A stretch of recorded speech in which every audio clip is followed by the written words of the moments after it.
ഹരേ കൃഷ്ണ. സർവം ശ്രീ രാധാകൃഷ്ണാർപ്പണമസ്തു. ഇന്ന് വെള്ളിയാഴ്ചയാണ്. ദേവിയുമായി ബന്ധപ്പെട്ട ചില അനുഭവങ്ങളെക്കുറിച്ച് പറയാം. എൻ്റെ തന്നെ ചില അനുഭവങ്ങളും സന്തോഷങ്ങളും ഒക്കെയാണ് പ്രിയമുള്ള ഓരോരുത്തരുമായി പങ്കുവയ്ക്കുന്നത്. ഈ കഴിഞ്ഞ ഞായറാഴ്ച, തൊട്ട് കഴിഞ്ഞ ഞായറാഴ്ച ഞാൻ ഒരു സോഷ്യൽ ആക്ടിവിറ്റിയൊക്കെ ആയിട്ട് ബന്ധപ്പെടാറുണ്ട്. അതിൻ്റെ ഭാഗമായിട്ട് ഒരിടത്തൊരു ക്ലാസ് എടുക്കാൻ വേണ്ടി പോകണമായിരുന്നു. 10 മണിക്കാണ് ക്ലാസ് പറഞ്ഞിരിക്കുന്നത്. അതിന് വേണ്ടിയിട്ട് ഞാൻ എൻ്റെ വീട്ടിൽ പോയ സമയത്ത് അവിടെ മൊബൈൽ ചാർജർ അവിടെ വെച്ചിട്ടാണ് ഞാനിനി പോകുന്നത്. പിന്നെ മോൻ്റെ ചാർജർ ഉപയോഗിച്ചായിരുന്നു ഞാൻ 2-3 ദിവസമൊക്കെ മൊബൈൽ വർക്ക് ചെയ്യിച്ചത്. അപ്പോൾ ഈ 10 മണിക്ക് ഞാൻ പോകുന്ന ക്ലാസ് ഉച്ചയ്ക്ക് ശേഷവും 2 ബാച്ചുണ്ട് ക്ലാസ്. അപ്പോൾ അപ്പോഴും ക്ലാസ് എടുക്കേണ്ടി വരും എന്നതിനാൽ എൻ്റെ മൊബൈലിൽ ചാർജ് തീരുമല്ലോ എന്ന് കരുതി ഞാൻ വീട്ടിൽ പോയി ചാർജർ എടുത്തതിന് ശേഷമാണ് ഈ ക്ലാസ് എടുക്കുന്ന സ്ഥലത്തേക്ക് പോകുന്നത്. അതിനുവേണ്ടി ഞാൻ ഇവിടുന്ന് വണ്ടിയൊക്കെ എടുത്ത് ഇറങ്ങുമ്പോൾ വീടിന് അടുത്ത് ഈ പോകുന്ന വഴിക്ക് ഇത്തിരി അങ്ങോട്ട് മാറി അവിടുത്തെ മൈക്കിലെ കാര്യങ്ങളൊക്കെ ഒരു ക്ഷേത്രമാണ്, ഒരു കുടുംബക്ഷേത്രം. അതിൻ്റെ തലേ ദിവസവും അവിടുത്തെ കുടുംബക്ഷേത്രത്തിലെ പൂജ, പ്രതിഷ്ഠ വാർഷിക പൂജകളുടെ കാര്യങ്ങളൊക്കെ നമുക്ക് മൈക്കിലൂടെ കേൾക്കാം. രാത്രിയിൽ തിരുവാതിരക്കളിയും അതിലെ പാട്ടുകളുമൊക്കെ കേട്ടു. അതിനുശേഷം ഈ രാവിലെ ഞാൻ അങ്ങോട്ട് പോകുമ്പോൾ നാരായണീയം, കുറേ സ്ത്രീകൾ നാരായണീയം ജപിക്കുകയും അതിന് മുന്നോടിയായി വിഷ്ണു സഹസ്രനാമം ജപിക്കുന്നത് ഞാൻ ഇവിടെ നിന്നേ കേൾക്കുന്നുണ്ടായിരുന്നു. ഞാനും അവരോടൊപ്പം അതേ താളത്തിലിരുന്ന് എൻ്റെ ജോലിക്കിടയിൽ ജപിക്കുകയായിരുന്നു. അതിനുശേഷം അവർ ഭഗവാന്റെ കുറേ സ്തുതികളൊക്കെ, എനിക്കറിയാത്ത കുറേ സ്തുതികളൊക്കെയാണ്, അത് നല്ല താളാത്മകമായിട്ട് ചൊല്ലിക്കൊണ്ടിരിക്കുന്നു.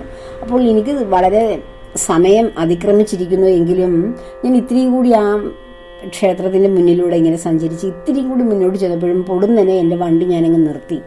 എന്നിൽ ഇരുന്ന് എൻ്റെ അന്തരംഗം ഇരുന്ന് പറയുന്നു, അവിടെ നിർത്തൂ, ആ ക്ഷേത്രത്തിൽ കയറി ആ നാരായണീയം ജപിക്കുന്നതൊക്കെ കേട്ടിട്ട് ഒരു സ്വല്പം അവിടെ ചെന്നതിന് ശേഷം പോകാം, ആ ക്ഷേത്രത്തിൽ പോകാം, കടന്നതിന് ശേഷം പോയാൽ മതി എന്ന് കരുതി ഞാൻ ആ റോഡരികിലേക്ക് വണ്ടി വെച്ചിട്ട് വേഗം ആ ക്ഷേത്രത്തിൽ ചെന്നപ്പോൾ ഒരു 10-40ഓളം സ്ത്രീകൾ കാണും, ഒരേ വേഷമൊക്കെ ധരിച്ച്.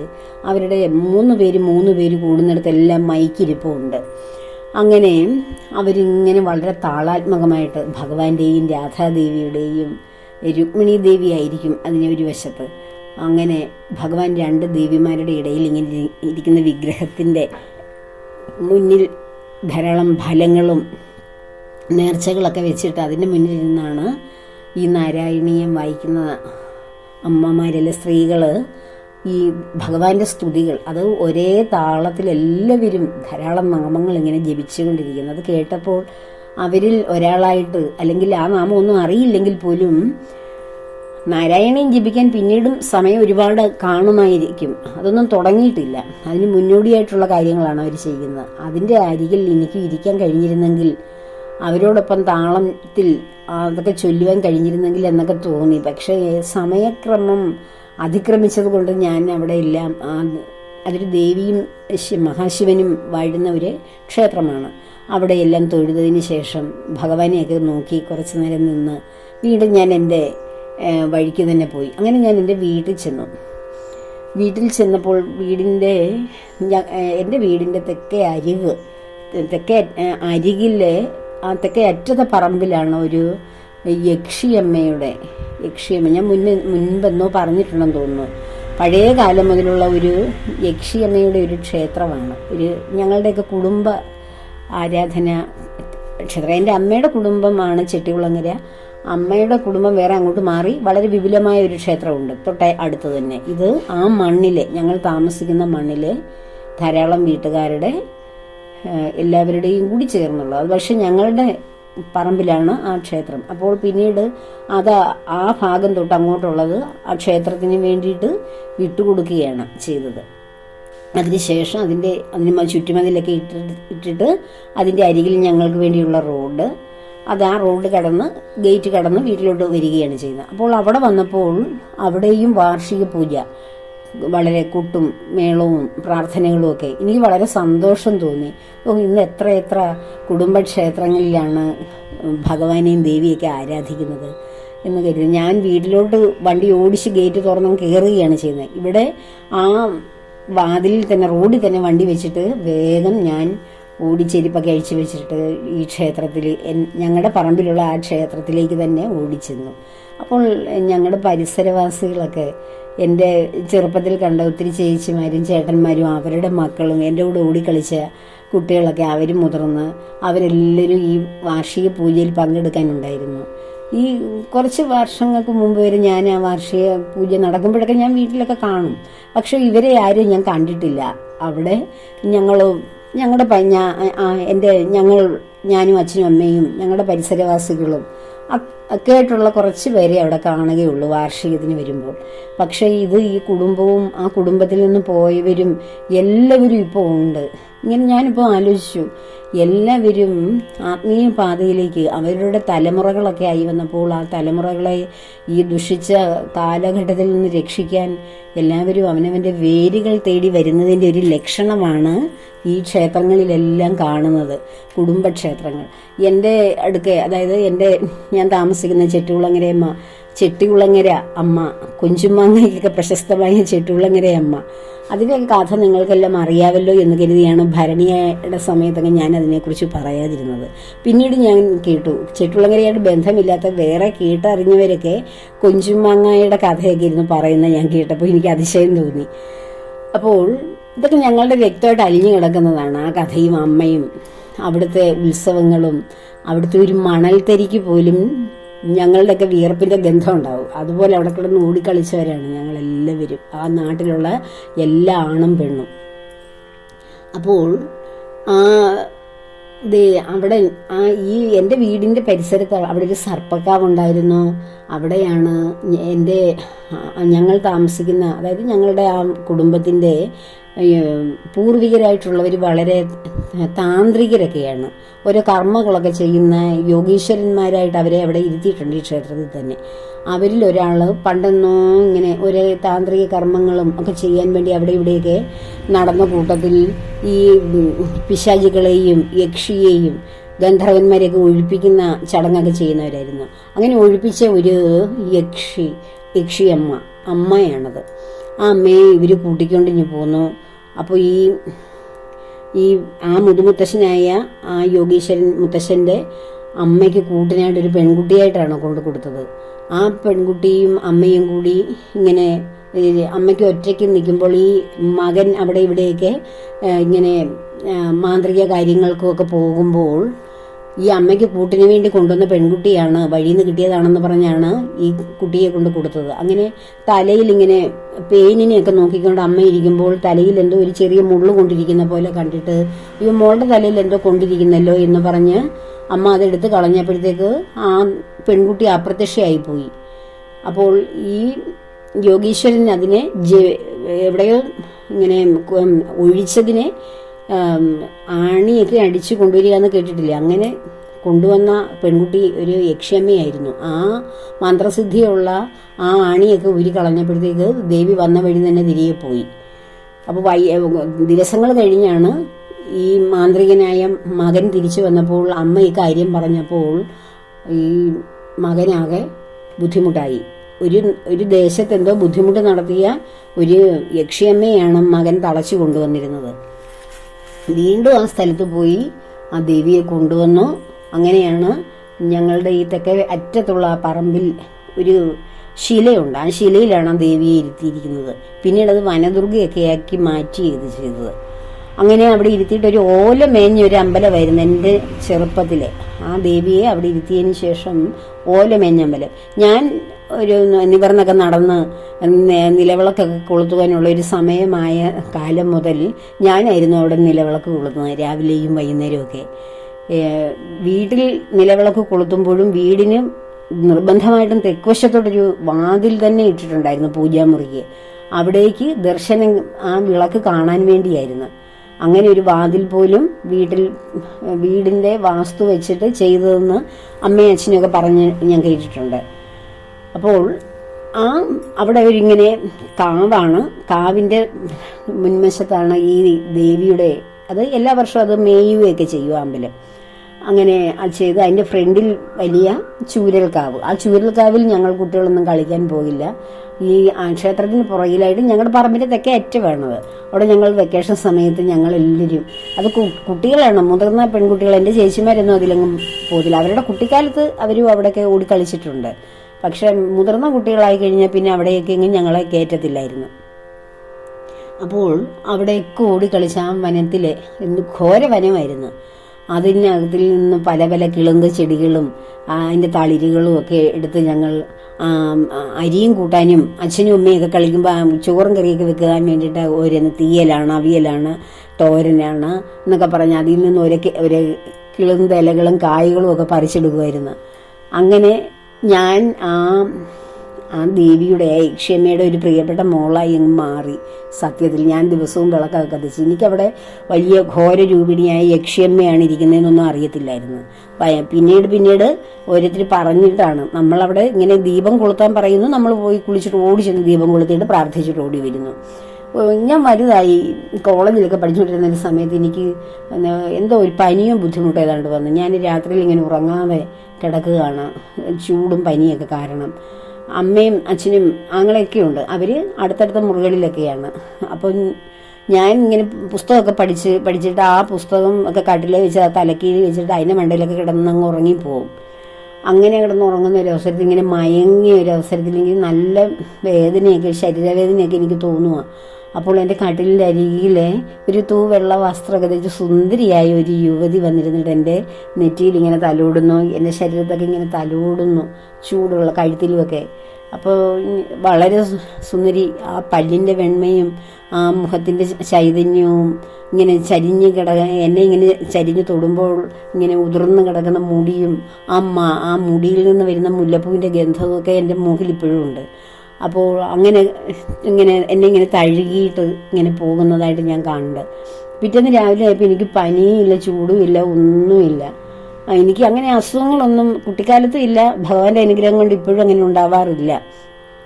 പക്ഷെ അന്നത്തെ ആ ഒരു ബുദ്ധിമുട്ട്, ഭയങ്കര പനിയായിട്ട് രാത്രിയിൽ ഉറങ്ങാൻ വയ്യാത്ത അവസ്ഥയിലാണ് അങ്ങനെ ഞാനത് കണ്ടത്. ഉണർന്നപ്പോൾ ഞാൻ അമ്മയോട് പറഞ്ഞപ്പോൾ അമ്മ പറഞ്ഞ്, അത് അവിടെ നമ്മുടെ തെക്കേ കാവിലെ ദേവിയാണ്, നീയല്ലേ അവിടെ വിളക്ക് കത്തിക്കുകയും എപ്പോഴും ഓടി ചെല്ലുകയും ചെയ്യുന്നത്, അതിന് നിന്നെ നോക്കാൻ വന്നതാണെന്ന്. അപ്പോൾ ഞാൻ അതൊക്കെ ഒത്തിരി കഴിഞ്ഞിട്ടാണ് MD വാസുദേവൻ നായരുടെ ഒരു സിനിമ കണ്ടായിരുന്നു. അതിനകത്തിൽ ജോമോളാണെന്ന് തോന്നുന്നു, ആണോന്ന് എനിക്കൊരു സംശയമുണ്ട്. അതിനിങ്ങനെ കാട്ടിലൊക്കെ ഇങ്ങനെ ആരണ്യമാണോ എന്ന് തോന്നുന്നില്ല, ആരണ്യമല്ല, വേറൊരു അതിനുശേഷം വന്നൊരു സിനിമയുണ്ട്. അതിനകത്തിൽ ഇങ്ങനെ ഒരു യക്ഷിക്കാവിലെ യക്ഷിയും ഈ കുട്ടിയും കൂടി കൂട്ടുകൂടി നടക്കുന്നത്. എന്നിട്ട് മുത്തശ്ശിയെ എന്ന് സ്വന്തം ജാനകിക്കുട്ടി എന്ന് പറയുന്ന സിനിമയാണ്. ആ സിനിമ കണ്ടപ്പോൾ ഞാൻ എനിക്കുണ്ടായ അനുഭവമാണ്. ആ ജാനകിക്കുട്ടിക്ക് യക്ഷിക്കാവിലെ യക്ഷിയായിട്ടുള്ള കൂട്ട് എല്ലാറ്റിനും കൂടെ നടക്കുന്നു. ജാനകിക്കുട്ടിയുടെ മുത്തശ്ശിയൊക്കെ യക്ഷിയമ്മ ഇങ്ങനെ ജീവൻ കൊണ്ടുപോവുകയൊക്കെ ചെയ്യുന്നതൊക്കെ കണ്ടുകൊണ്ടിരിക്കുന്ന, മരിച്ചതിന് ശേഷവും ഉത്സവം കാണാൻ യക്ഷിയമ്മയുടെ സഹായത്തോടെ ജാനകിക്കുട്ടിയുടെ മുത്തശ്ശി പോകുന്നു. വത്സല മേനോൻ എന്ന് പറയുന്ന നടിയായിരുന്നു മുത്തശ്ശി. എന്ന് സ്വന്തം ജാനകിക്കുട്ടി, പഴയ സിനിമ MDയുടെ രചനയാണത്, MD ഹരിഹരൻ ടീമിൻ്റെ സിനിമ. അപ്പോൾ അത് ഞാൻ പിന്നെ കണ്ടപ്പോൾ എനിക്ക് തോന്നി അത് ആ കാലഘട്ടത്തിൽ ഇറങ്ങിയ സിനിമയാണെന്ന് എനിക്ക് തോന്നുന്നു. അത് കണ്ടപ്പോൾ എനിക്ക് എൻ്റെ ആ കുട്ടിക്കാലത്തെക്കുറിച്ച് ഞാൻ ഓർത്തു. ഇത് എൻ്റെ തന്നെ ജീവിതമാണോ ഈ കാണിച്ചേക്കുന്ന MD എന്ന് തോന്നി. അപ്പോൾ ഇങ്ങനെ നല്ല ഒരു അനുഭവമാണ് എനിക്ക് അങ്ങനെ ആ ദേവിയിൽ നിന്നുണ്ടായത്. എൻ്റെ വിവാഹത്തിൻ്റെ അന്നായിരുന്നു അവിടുത്തെ ഈ വനങ്ങളൊക്കെ വെട്ടിത്തെളിച്ചിട്ട് അവിടെ ആദ്യമായിട്ട് ക്ഷേത്രം ഉണ്ടാക്കിയിട്ട് അതിൽ പ്രതിഷ്ഠ നടത്തിയത് ആ ദിവസമായിരുന്നു, എൻ്റെ വിവാഹ ദിവസം. അപ്പോൾ അതിനുവേണ്ടി വെളുപ്പിനെ എന്നെ കൊണ്ട് അമ്മ അമ്പലത്തിൽ പോയിട്ട് തിരിച്ചു വന്നപ്പോൾ വീഡിയോഗ്രാഫർമാരും ഫോട്ടോഗ്രാഫേഴ്സൊക്കെ റെഡിയായിട്ട് നിൽക്കുന്നു. അപ്പോൾ ഈ ക്ഷേത്രവുമായിട്ട് ബന്ധപ്പെടുത്തി എന്നെക്കുറിച്ച് ഫോട്ടോസ് വീഡിയോസൊക്കെ എടുത്ത് അവിടുത്തെ പൂജയുടെയൊക്കെ കുറേ വീഡിയോ ഒക്കെ അതിനകത്തിലുണ്ട്, ആ വിവാഹ വീഡിയോ ആൽബത്തിലൊക്കെ. അപ്പോൾ എല്ലാം എനിക്ക് വളരെ വളരെ വളരെ ഇതായിട്ട് തോന്നുന്നു, വളരെ യാദൃശ്യമായിട്ട്. ഇപ്പോൾ ആ പൂജ നടന്നപ്പോൾ ഞാൻ വളരെ യാദൃശ്യമായിട്ട് അവിടെ എത്തുകയും അവിടെ എനിക്ക് തൊഴാൻ കഴിയുകയും എൻ്റെ കുട്ടിക്കാലത്ത് ഞാൻ ഓടിച്ചിരിച്ച് കളിച്ച് രസിച്ച കൂട്ടുകാരെയൊക്കെ കണ്ട് അവരും മുതിർന്ന് അവർക്കും കുട്ടികളൊക്കെ ആയി എല്ലാവരുമായിട്ട് സന്തോഷം പങ്കിടാനൊക്കെ കഴിഞ്ഞു. അപ്പോൾ ഇത് ഞാൻ പറഞ്ഞത് എൻ്റെ നാട്ടിലെ എൻ്റെ കുടുംബത്തിൽ ചുറ്റുളങ്ങര എല്ലാ വീടുകളിലും ഓരോ കുളങ്ങളുണ്ടായിരുന്നു. ആ കുളം തീണ്ടരുത് എന്നെപ്പോഴും പറയും. തീണ്ടാവുന്ന കുളവുമുണ്ട്, തീണ്ടാൻ പാടില്ലാത്ത കുളവും കാവും ഒക്കെ ഉണ്ട്. എല്ലാ ചെറിയ വീടുകളിലല്ല, ഇച്ചിരി വിസ്താരമുള്ള പറമ്പുള്ള എല്ലാ കുടുംബങ്ങളിലും ഒരു കുളം ഉണ്ടായിരുന്നു, മസ്റ്റായിരുന്നു. എൻ്റെ അമ്മയുടെ കുടുംബത്തിലും അവിടെ ഒരു കുളം ഉണ്ടായിരുന്നു. ആ കുളം അതൊക്കെ ഞങ്ങൾക്ക് കുളിക്കാനുള്ള കുളമായിരുന്നു. ആ പറമ്പിൽ തന്നെയാണ് ഈ പറഞ്ഞ ക്ഷേത്രമുള്ളത്. ആ ക്ഷേത്രമായിട്ട് ബന്ധപ്പെട്ട് വേറെ ഞങ്ങൾക്കാർക്കും കുളം തീണ്ടരുതെന്ന് പറയുന്ന വേറൊരു കുളമുണ്ട്, അതിൽ ചെന്ന് തൊടരുതെന്ന്. അതാ സർപ്പത്താന്മാർക്കും ദേവന്മാർക്കും ദേവിക്കുമൊക്കെ വന്ന് നീരാടാനുള്ള കുളമായിരുന്നു. അല്ലാതെ ഞങ്ങൾ എപ്പോഴും കിടന്ന് ചാടിക്കളിക്കുന്ന കുളം ഉണ്ടായിരുന്നു. കുളിക്കാൻ രാവിലെ സ്കൂളിൽ പോകുമ്പോൾ കുളിക്കാനും അവധി ദിവസങ്ങളിൽ കിടന്ന് നീന്തി തുടിച്ച് കളിക്കാനും ഒക്കെയാണ് ആ കുളമാണ്. ആ കുളത്തിൽ നിറയെ പുളവൻ എന്ന് പറയുന്ന ഒരു ജീവിയുണ്ട്, പുളവൻ. നിങ്ങൾ കേട്ടിട്ടുണ്ടോ എന്ന് എനിക്കറിയത്തില്ല. കനം കുറഞ്ഞ ഒരു ചേരയാണത്. അതിങ്ങനെ വെള്ളത്തിൽ ഇങ്ങനെ ആടി ഇങ്ങനെ നിൽക്കും. ഇങ്ങനെ അതിൻ്റെ തലയൊക്കെ ഇങ്ങനെ ആട്ടി നമ്മൾ അങ്ങോട്ട് വെള്ളത്തിലോട്ട് ഇറങ്ങുമ്പോൾ അത് അങ്ങോട്ട് ദൂരോട്ട് പോകും. പക്ഷെ ആ വെള്ളത്തിൽ നമ്മൾ മറുകര വരെ നീന്തി തുടിച്ച് തിരിച്ചു വന്നാലും നമുക്ക് ഭയമില്ല. ഇതിനകത്തിൽ ധാരാളം ചെറിയ ചേരകളുണ്ടല്ലോ. ഞാൻ അങ്ങോട്ട് നീന്തി ചെന്ന് ആ ചേര എന്നെ കടിക്കുവോ? ഇന്നത്തെ കുട്ടികൾക്കൊക്കെ ചേരയെ കാണുന്ന പേടിയല്ലേ? ഞങ്ങൾക്കൊക്കെ ഒരു പേടിയില്ല. അതിന് അകത്തിൽ ആ ചേരകളും പുളവനും എല്ലാ ജീവിയും ഉണ്ടായിരുന്നു. അതിൻ്റെ ഓരത്തിങ്ങനെ ഈറമരം നിൽക്കുകയൊക്കെ ചെയ്യുന്നുണ്ടായിരുന്നു. നിറയെ ഈറ കൊട്ടയും മുറമൊക്കെ ഉണ്ടാക്കാൻ ഉപയോഗിക്കുന്ന ഒരു ചെടിയല്ലേ, ഗ്രാസ് വർഗത്തിലുള്ള ഈറ. അതൊക്കെ ഇങ്ങനെ ആ കുളത്തിന് ഇങ്ങനെ ഒരു തണുപ്പ് തരുന്ന വിധത്തിൽ അതിൻ്റെ ചുറ്റിനും നിൽക്കുന്നുണ്ടായിരുന്നു. അപ്പോൾ അതിൻ്റെ ചുവട്ടിലോട്ടൊക്കെ ഈ ഇഴജീവികളൊക്കെ പൊക്കോളും. ഞങ്ങളിങ്ങനെ അതിലിങ്ങനെ നീന്തി തുടിക്കുമായിരുന്നു കുട്ടികളെല്ലാം കൂടെ. ഏറ്റവും ആദ്യം അങ്ങേയറ്റം കരയിൽ പോയിട്ട് ഇപ്പുറത്ത് വരുന്നവർക്ക് അവരാണ് വിജയിക്കുന്നത് എന്നൊക്കെ പറഞ്ഞ് മത്സരം നടത്തുമായിരുന്നു നീന്തലിന്. അങ്ങനെയാണ് ഞാൻ നീന്തലൊക്കെ പഠിച്ചത്. പഠിക്കാനൊന്നുമില്ല, കുളത്തിലേക്ക് വീഴുമ്പോൾ നമ്മൾ അറിയാതെ നീന്തി പോകുന്നതാണ്. അതിൻ്റെ നടുക്ക് ഭാഗമൊക്കെ വളരെ ആഴമാണ്, നമ്മൾ വീണ് മരിച്ചു പോകും. അതിനകത്തിലോട്ടം കാണാം ശ്വാസം കിട്ടാതെ പോയാൽ അത്രയ്ക്ക് ആഴമാണ്. എല്ലാ വർഷവും ആ കുളത്തിൻ്റെ അകം എല്ലാം വെട്ടി വൃത്തിയാക്കി അതിൻ്റെ കരയൊക്കെ ഇങ്ങനെ സിമെൻ്റ് ഇട്ട തറ പോലെയാക്കും, തൂമ്പയും ഒക്കെ ഉപയോഗിച്ചിട്ട് ജോലിക്കാരൊക്കെ. അങ്ങനെ കുളം വെട്ടുക എന്നാണ് എനിക്ക് പറയുന്നത്. എല്ലാ വർഷവും അങ്ങനെയൊക്കെ ചെയ്യുമായിരുന്നു. എൻ്റെ അപ്പൻ അങ്ങനെ ആൾക്കാരെ കൊണ്ട് ചെയ്യിക്കുന്നത് ഞാൻ കണ്ടിട്ടുണ്ട്. അതിൽ വെള്ളമെല്ലാം നല്ല സ്ഫടികം പോലെ, അതിനകത്ത് പായലും ഒന്നുമില്ല, നല്ല തെളിഞ്ഞ വെള്ളമാണ്. അപ്പം അങ്ങനെ എല്ലാ വീട്ടിലും ഉണ്ടായിരുന്നു. എല്ലാ വീടും എന്ന് വെച്ചാൽ എൻ്റെ വടക്കേ വശത്തൊരു വലിയ പറമ്പുള്ള വീടുണ്ട്, അവിടെ ഒരു കുളം ഉണ്ടായിരുന്നു. ഞാനീ പറഞ്ഞതിൻ്റെ തെക്ക് വശത്ത് വീണ്ടും ഒരു കുളവും വീടും ഒക്കെ ഉണ്ട്. മിക്ക വീടുകളിലും കുളമുണ്ട്. ആ കുളവും ഒക്കെ ആയിട്ട് ബന്ധപ്പെട്ട് ആ നാട്ടിലുള്ള ഏകദേശം മിക്ക വീടുകളുടെയും കൂടെ പറമ്പുകളിലെ ഒരു പറമ്പാകാം നേരത്തെ അവിടെ പലരെ വീട് വെച്ചതാകാം. അതുകൊണ്ടാണ് ആ ഗ്രാമത്തിലെ ആ പ്രദേശത്തുള്ളവരുടെ എല്ലാം ക്ഷേത്രമാണ് ഞാനീ പറഞ്ഞ ഈ യക്ഷിയമ്മയുടെ ക്ഷേത്രം. പിന്നീട് അമ്മ വനദുർഗ എന്ന രൂപത്തിലാണ് അവിടെ ക്ഷേത്രമൊക്കെ ആക്കി. അവിടെ ഒരു ശിവക്ഷേത്രമുണ്ട്, ഗണപതി ഭഗവാന്റെ ക്ഷേത്രവും നാഗത്തന്മാരുടെ ക്ഷേത്രവും ഒക്കെ ആയിട്ട് അത് പ്രതിഷ്ഠ നടത്തിയതൊക്കെ എൻ്റെ വിവാഹ ദിവസമായിരുന്നു. അപ്പോൾ അന്ന് എത്ര ആൾക്കാർ ആ പരിസരവാസികൾ മാത്രമേ ഉള്ളായിരുന്നു എങ്കിലും ഇന്ന് അവരുടെ മക്കളും ബന്ധുക്കളൊക്കെ ദൂരെയൊക്കെ പോയിരുന്ന ചേട്ടന്മാരെയും മാമന്മാരെയൊക്കെ ഞാൻ അന്നേരമൊക്കെയാണ് കാണുന്നത്. ഇതിൻ്റെ വാർഷികം വരുമ്പം എൻ്റെ കുട്ടിക്കാലത്തെയൊക്കെ നാട്ടിൽ നിന്ന് പോയി ദൂരെയൊക്കെ ജോലിയൊക്കെ നേടാൻ പോയ അവിടെ വിവാഹവും കഴിച്ച് ജീവിതമൊക്കെ ആക്കി ജീവിച്ച മനുഷ്യരെയൊക്കെ ഇങ്ങനെയൊക്കെയുള്ള ഈ വാർഷിക സമയത്താണ് കാണുന്നത്. അങ്ങനെ വളരെ ഭക്തിയിലേക്ക് മനുഷ്യർ വരുന്ന ഒരു കാലഘട്ടമാണിത്. എന്തുകൊണ്ടാണ് എല്ലാവരും ഈ ഭക്തിയിലേക്ക്? ഇതല്ലാതെ ഒരു രക്ഷ മനുഷ്യനില്ലെന്ന് മനുഷ്യർ തിരിച്ചറിഞ്ഞു കഴിഞ്ഞു. ഏതൊരു വിഷമം വന്നാലും മനുഷ്യർ കുറേയൊക്കെ താണ്ടും, കുറേയൊക്കെ അതിനെ തരണം ചെയ്യാൻ ശ്രമിക്കും. പക്ഷെ ആത്യന്തികമായി നമ്മുടെ വേരുകൾ തേടി പോകുമ്പോൾ അവിടെയാണ് നമ്മുടെ ശരിക്കുമുള്ള സനാതനമായ രക്ഷ ഇരിക്കുന്നതെന്ന് നമ്മുടെ പൂർവികർക്ക് അറിയാമായിരുന്നു. അതുകൊണ്ടാണ് അവർ ഓരോ വീട്ടിലും അവരുടെ പൂർവികരായിട്ടുള്ള ഈ യോഗീശ്വരൻ, അവരുടെ മുത്തശ്ശന്മാരായിരിക്കും യോഗീശ്വരന്മാരായിട്ടെന്ന് പറയുന്നത്, അവരെ ആ വീട്ടിൽ ഒരു അംഗമായിട്ട് കാണുകയും അവർക്ക് മരിച്ചു കഴിഞ്ഞാൽ നമുക്ക് ആഹാരമല്ലല്ലോ, അന്നമയ കോശം ഭൂമിയിലേ ഉള്ളൂ. പിന്നീട് അവർക്ക് ദീപമാണ് അവരുടെ ആഹാരം.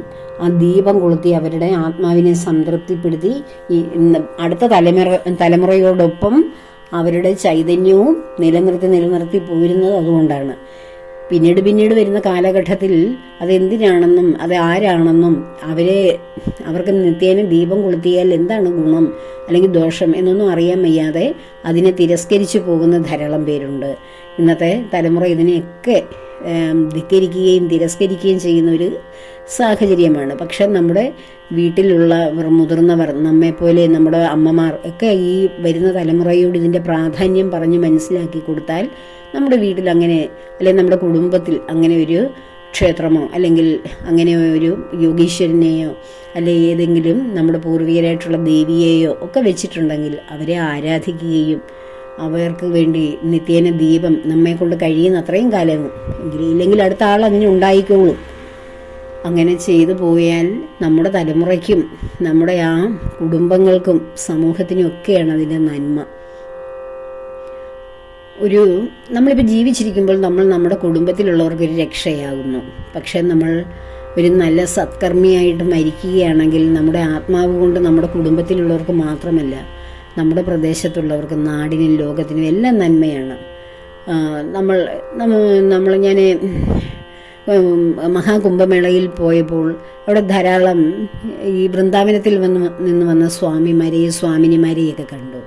അവർ നമ്മളോട് സംസാരിക്കുമ്പോൾ തന്നെ രാധേ രാധേ എന്ന് വിളിച്ചിട്ടാണ് സംസാരിക്കുന്നത്. ഇത്ര ശുദ്ധരായിട്ടുള്ള മനുഷ്യരാണ് അവർ. നമ്മെ അനുഗ്രഹിക്കുന്നത് ഞാൻ പ്രത്യേകം ശ്രദ്ധിച്ചിട്ടുണ്ട്. നമ്മുടെ ദേശത്തിന്, നമ്മുടെ രാജ്യത്തിന്, നമ്മുടെ കുടുംബത്തിന്, നമ്മളുടെ തലമുറകൾക്ക് എല്ലാവർക്കും നീ അനുഗ്രഹിക്കപ്പെടുന്നവളാവട്ടെ, അല്ല അനുഗ്രഹിക്കപ്പെടുന്നവനാവട്ടെ, നമ്മുടെ രാജ്യമൊക്കെ നന്നാവട്ടെ, ലോകമൊക്കെ നന്നാവട്ടെ, നമ്മുടെ ദേശം നന്നാവട്ടെ എന്നാണ് അവർ നമ്മളെയൊക്കെ അനുഗ്രഹിക്കുന്നത്. അവരുടെയൊക്കെ കാഴ്ചപ്പാട് നോക്കി നമ്മൾ ക്ഷേത്രത്തിൽ പോയാലോ അല്ലെങ്കിൽ പ്രാർത്ഥിക്കാനിരുന്നാലോ വ്രതമെടുത്താലോ എൻ്റെ മക്കളും ഞാനും അല്ലെങ്കിൽ ഞങ്ങളുടെ വീട്ടിലുള്ള എല്ലാവരും നന്നാവണേ എന്നല്ലേ നമ്മൾ പറയുന്നേ. അല്ലാതെ നമ്മൾ ലോക സമസ്ത സുഖിനോ ഭവന്തു, ലോകം മുഴുവൻ നന്മയുണ്ടാകട്ടെ എന്ന് നമ്മൾ ആഗ്രഹിക്കുമായിരിക്കും. ഒരുപക്ഷെ പ്രാർത്ഥിക്കുമോ? അങ്ങനെ തന്നെ പ്രാർത്ഥിക്കണം. ലോകം മുഴുവൻ സുഖം സംഭവിക്കുമ്പോൾ ആ ലോകത്തിനകത്തിലെ ഒരു ഭാഗമാണ് നമ്മളും നമ്മുടെ കുടുംബവും നമ്മുടെ ദേശവും എല്ലാം. അപ്പോൾ അതും നന്നായി തന്നെ വരും. ലോകം മുഴുവൻ സമാധാനവും സന്തോഷവും ഉണ്ടെങ്കിലല്ലേ ഉള്ളൂ നമുക്കും സന്തോഷമായിട്ടുള്ള സമൂഹം ഉണ്ടാകുന്നതും സാഹചര്യം ഉണ്ടാകുന്നതും. ഇപ്പം നമ്മളുടെ വീട്ടിൽ ഇപ്പം ലഹരി ഉപയോഗിക്കുന്നവരോ അല്ല വൈകൃത സ്വഭാവമുള്ളവരോ ഈ കാലഘട്ടത്തിൻ്റെ ദോഷമുള്ളവരോ ആരും കാണില്ല. പക്ഷെ നമുക്ക് പുറം ലോകത്തേക്ക് നോക്കുമ്പോൾ ഭയമല്ലേ. അപ്പം നമ്മുടെ വീട് മാത്രം നന്നായ വല്ല ഗുണമുണ്ടോ? ഇല്ല.